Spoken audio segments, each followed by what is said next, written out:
So it is starch that begins its breakdown in the mouth as long as you've got all your molars. The other food is a saturated fat.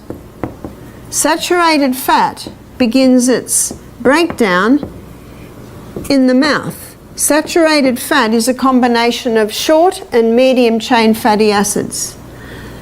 And underneath the tongue there are sublingual glands, and they release lingual lipase. And lingual lipase is the enzyme that breaks down the saturated fat.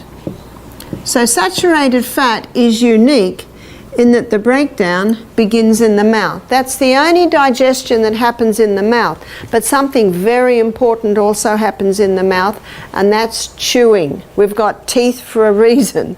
We should chew, chew, chew until our food is almost a liquid.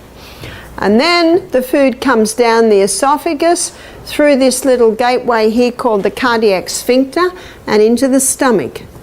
So the stomach is the next organ of digestion, and the stomach is not an alkaline environment, it is an acid environment, and it's very important that it be an acid environment.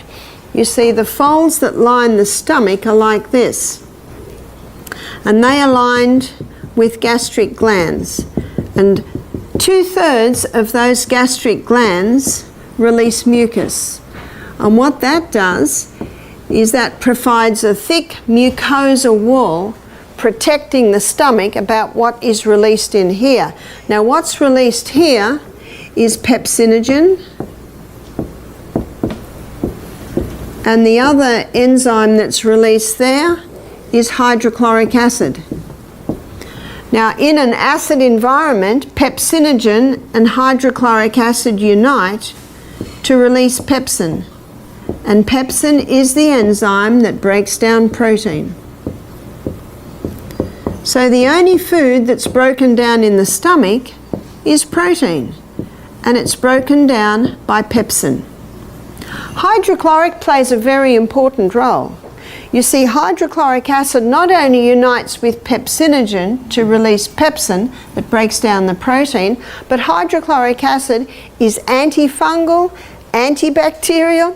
So if any fungus or yeast or bacteria happens to be on the food we're eating, if you've got nice strong hydrochloric acid, it basically annihilates it. And you can see why God meant this union to happen here, because if pepsin was here, pepsin could start breaking down the lining of the stomach. Something also is released here, and that's the intrinsic factor. The intrinsic factor is very important for the absorption of B12.